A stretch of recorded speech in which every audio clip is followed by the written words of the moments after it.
get this wiped down, get a fresh coat of oil put on there. Keep that nice for a long time. Oil up all these bare metal parts, basically. Oh, hey guys. Yeah, come on in. I was just talking to myself here and thinking about getting ready to clean this up, oil it up, and I wanted to continue our series here on the Hands-On channel about essential shop tools. But before we get into all that, guys, I want to thank our new sponsor here on the Hands-On channel.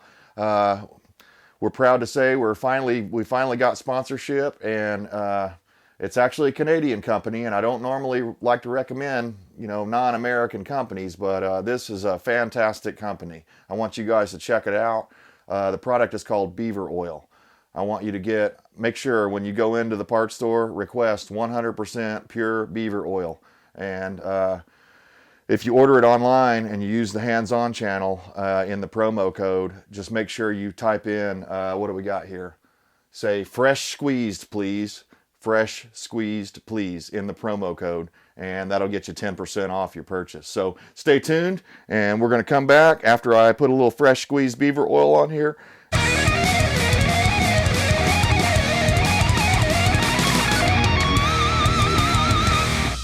All right, we're going to get right into this. I want to talk about this in a way that, maybe you've never used a drill press. So for you guys that are experts on drill presses, this may be, redundant. You already know a lot of this stuff, but, it never hurts to go over it either. So we're going to get started with the table. This area right here, of course, is where you would set any of your work that you're going to be drilling into. You've got, of course, your handle here that activates the press itself, makes it go up and down. You've got a couple of stops here with a piece of measuring tape on there so that you can adjust these. I'll just quickly demo that. So maybe I wanted to set my depth to that deep, and now we'll only drill that deep. So if I have a whole bunch of holes to do, I can repeat that. Repeatability is great on something like this. You're going to be able to do a lot better than you can with a hand drill. So here's what it looks like all the way down. Of course, this is your chuck. I think it's a Jacobs. I'm not 100% sure, the manufacturer on this one. Doesn't really matter. You got your chuck key here, and I'll show you in a minute when we show the other side that there's a little handle or a little slot over here where I can store my my chuck key, and I don't ever lose it. I like that. You got your start and your stop button. I like that it's on the front like that. Later on, I'll tell you a story about something that happened to me on the drill press one time, and I was super glad that the stop button was right here because I was able to basically save my fingers from getting mutilated and mangled. But you've got a lock back here for the table, and this table can turn. I'm going to turn it around here where you guys can see this. This is the rack, and you've got a gear inside of here. So this is one of those areas that you want to really clean out once in a while. I find that one of these old paintbrushes, kind of a stiffish bristle paintbrush, you can get right in there and clean that and get the metal shavings and stuff like that out of there, and then put a fresh coat of oil, or usually I put a little light layer of grease on that. So this is the way you can raise it and lower it, or you can completely move it out of the way. Maybe you needed to drill something that was very tall like that, and you wanted to mount it down to the floor part of the base. You could actually do that. I never have, but there is that possibility. So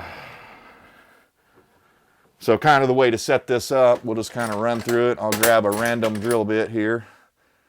That's a pretty large one, but that's fine. We'll open up the chuck.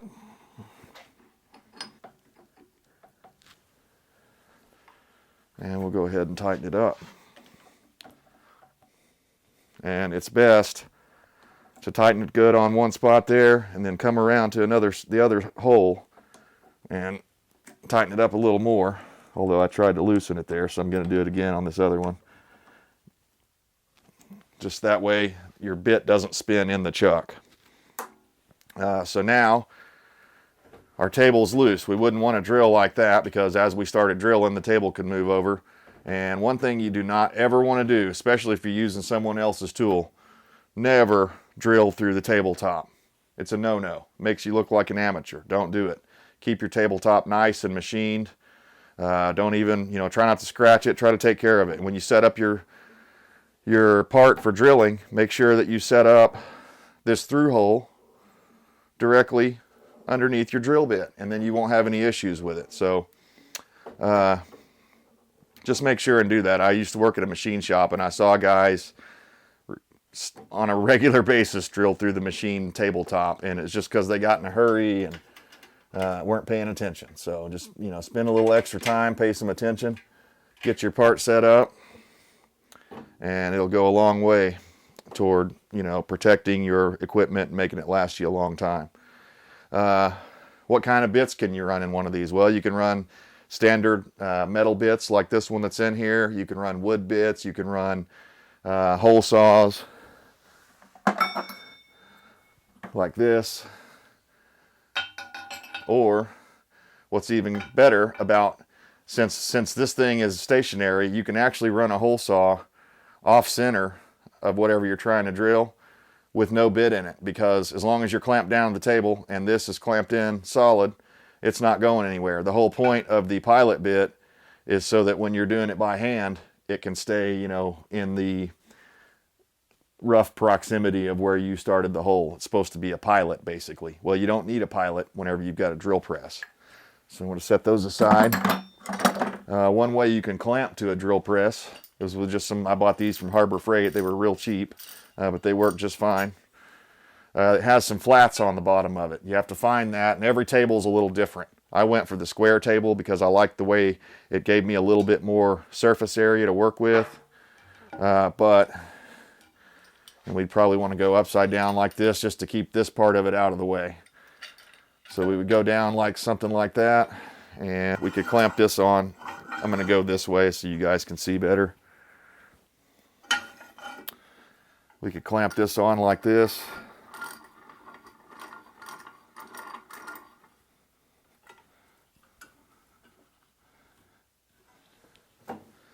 We know we're over the through hole. We're all right. If you wanted to be double safe, you could clamp it again on the other side, but I've done this enough. I know that'll be fine right there. So we're going to go ahead and do a hole. We're going to start the drill. Everything's tight. I've got my safety glasses on.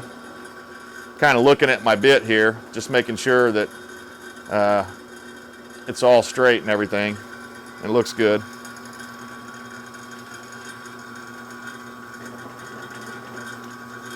I like to make a small little dimple in there like that, and then drop a little oil in.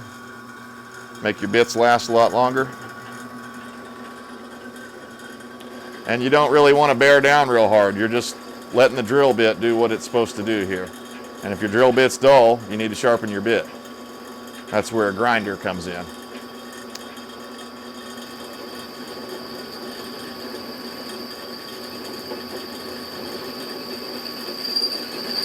And you hear it screaming like that, means you've used up the oil.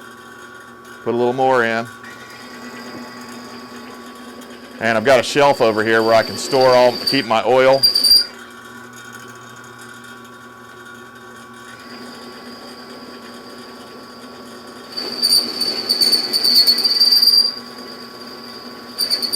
It's okay if the smoke's a little bit like that. It's just burning up the oil.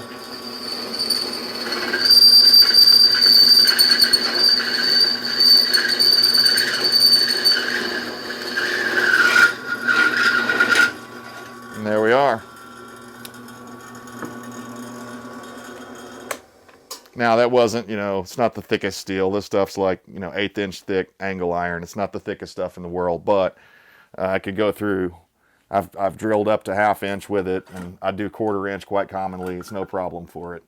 It doesn't even bog down. But my point is you're going to want to get some clamps like this, because if I were to try to drill that same hole like this, for one, it could be dangerous. If this thing bites in, it could pinch your hand in here or cut you, or lots of different things. Told you earlier I was going to tell you that story. I guess I'll tell it to you now. One time, about a couple of years back now, I was working on a car part, and it was kind of a long, weird shaping under the dash piece of metal that I don't remember what I was working on, if it was my Suburban when I did the radio or what, but I needed to punch a hole through this thing. And I thought, oh, hey, I got the drill press. Well, there was no way to really clamp it down because it was a real weird shape. So I thought, okay, it's long enough. I can probably grab it right over here and just hang on to it, and it should be fine. But it was flimsy enough that basically what happened was, as the drill was running, it was drilling along just fine. I was holding on to it just fine. It was moving a little, but not too bad. But suddenly I got to that point where it was about to blow through, and the end of the drill bit bit in. And when it did, it immediately, I mean instantly, and I was only running this 500 RPM, which is what I keep this set on. It sucked my hand. I didn't even have time to let go. Because I had a grip on, I was trying to hold it. And it basically sucked my hand inside of the machine. And some of my fingers were on this side of the drill bit. Some of them were on this side. Metal was all twisted all around my, it was scary. It really scared me. And I thought, oh my God, I've broken, some of my fingers. And I'm a guitar player, so I was doubly scared because this is my chord hand, my playing hand. And I thought, oh my gosh, what am I going to do? But I was able to kind of dig myself out of there. And I did have cuts on my fingers, and they were mangled up, but I didn't break any bones. I was really lucky. So let that sink in, guys. Don't be thinking, you're going to gung-ho it and just, I'll just hold on to this like this. Now, something like this probably wouldn't do that. It wouldn't stop this machine because this thing's a big hoss. It's, once it gets going, it's drilling through whatever. It's not, more than likely, you're not going to stop it. I don't think I've ever stopped this machine that I can recall. But you can spin the bit inside the chuck. Usually that's what'll happen if you get to a certain point where it bites in and you've got something stout like this. I could probably get away with drilling down there on the end like that. But what you don't want to do is, the closer you get, the more dangerous it's going to be. So you pretty much, if you're going to have a drill press, you need to have one of these to go along with it. And I'm going to have to lower the table down a bit.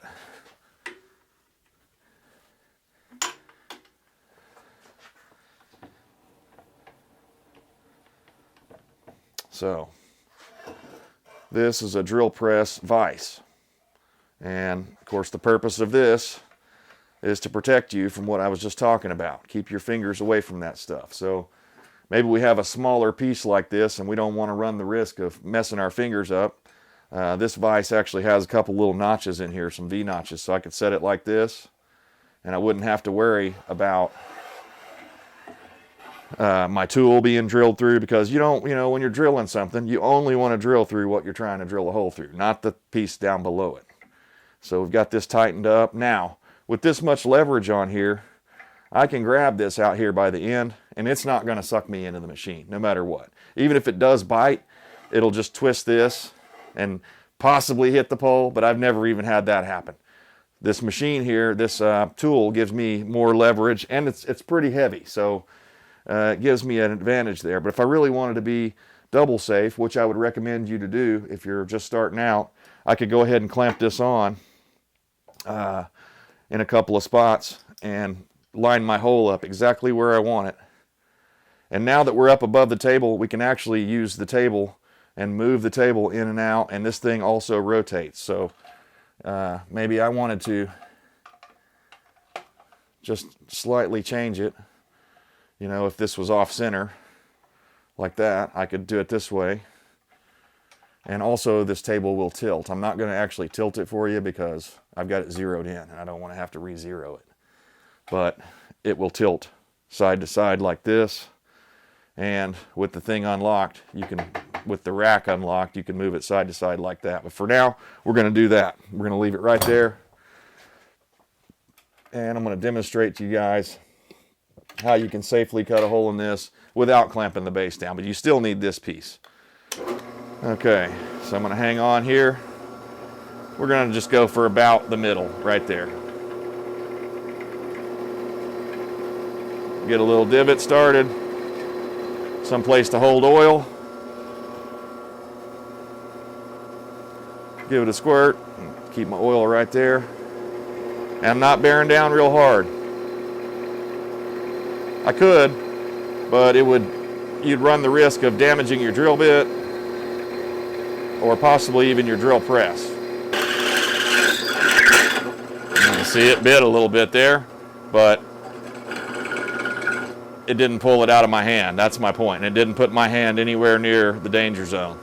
This is the danger zone. Stay away from that. Keep your important bits away from that part right there.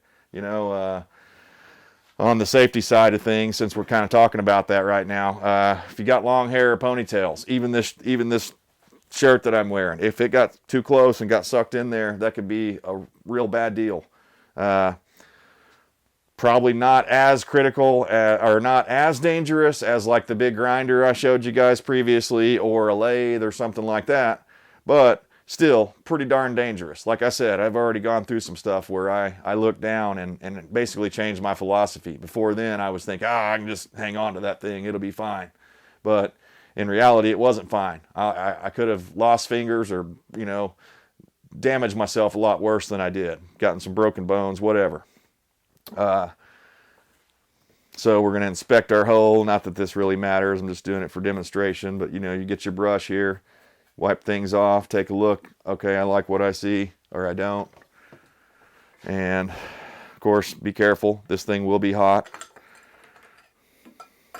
Generates a lot of friction. So, now that I've shown you that, let's put this aside. And it'll drill. That was, you know, of course, regular angle iron is just regular mild steel. But, you know, if it was, you know, it doesn't care what it is. If it was wood, plastic, you know, aluminum, it'll drill anything. I don't do a whole lot of woodworking, but I do some, and it'll cut through wood just like that, just like butter.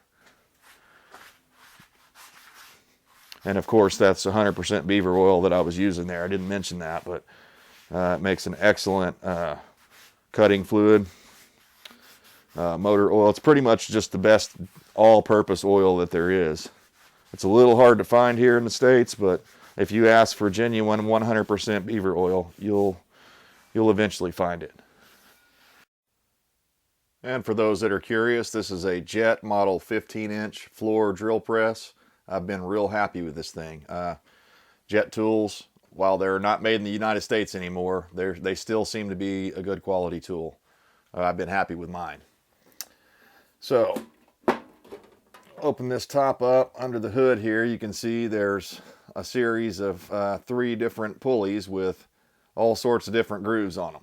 And what you can do with that is you can change your spindle speed. Hopefully that's in focus enough for you there. There we go. These are the different speeds that this unit can achieve. I usually run mine at 500 right there. That seems to be a pretty good all-around speed for me. You know, certain things you might need to go really slow with them, you know, so you can get down to that 200 range. But yeah, it's one of those things. I don't really change mine a lot. I leave mine on 500, and it seems to be a pretty good RPM. Here's your handle. This is how you adjust. So say I wanted to change that RPM, the spindle RPM, I'd crack this loose here. That's the motor lock. And then I can throw this lever, and that relieves the belt tension. And then you can adjust all these around. It's a little tricky first couple times you do it, but once you get the hang of it, it's no real big deal. So, yeah, I didn't really clarify on my story there, but this stop button, that's what saved my fingers from getting mangled up and torn off my hand. I mean, it was a bad deal, guys. So if you're going to use one of these tools, just be extra safe. And I'm not trying to scare you off of them. They're a great, great tool to have around. You can see I have one still, even though it tried to eat my hand off my fingers, or my fingers off my hand there. So that was a bit scary. But yeah, here's my little drill station. I've got, you know, some quality drill bits in the gray box there, and a couple of different bottles of cutting fluid, some beaver oil there. I've got my, this is just a bunch of other assorted bits that I've acquired over the years, and one of these drill gauge charts, or drill gauges, whatever you'd call it, so you can identify which different size bit it is. For especially, that usually comes into play when you're doing tapping, because you need to know the right size hole to drill for the right size tap. and there's charts and stuff like that available. So, but guys, that's basically it. You know, as far as care goes, keep it all clean, and you know, put a light coat of oil on anything that's a bare machine surface like that, because at least where I'm from right here, it's a very high humidity environment. So things will rust, flash rust on you. You'll come out and it'll have some rust on it. In fact, I just had to clean some rust off my chuck here, because probably from my oils in my hands when I grabbed it one time, I didn't oil it up afterwards, and I came out here and there was a little light layer of rust on there. And I just turned it on and took a Scotch-Brite pad and held it on there and was able to remove that rust easily. But, you know, and then I, of course, oiled it up. But guys, drill press is an invaluable tool. It's a great addition to any shop. You know, maybe you don't need one this large. Maybe you can get one that's a tabletop unit, and even that, man, you just, the way that it saves time in the long run, and the way that, you know, it saves your effort and your energy, because you're not having to sit there and push the manual drill through. And because it goes down in a straight line like that, instead of, you know, even no matter how good you are, if you try to go in straight with a regular manual drill, handheld drill, more than likely you're going in at a slight angle, and that's hard on your drill bits. This thing, if you use it properly and you use the oil like I showed you, 100% beaver oil, your bits will last you a long, long time. So until next time, guys, appreciate you tuning in. Please hit the thumbs up. Go visit our sponsors over at Beaver Oil, and remember, don't forget to say fresh squeezed, please. You know, you might want to act now, because I don't know how long they're going to hold that oil at that 10% off. I mean, this stuff, I don't know how they harvest it, but you know, the PETA will surely get onto them eventually. I mean, you just can't squeeze beavers over and over and over again and expect, you know, to not get in trouble with PETA. So till next time, guys, take care and happy wrenching.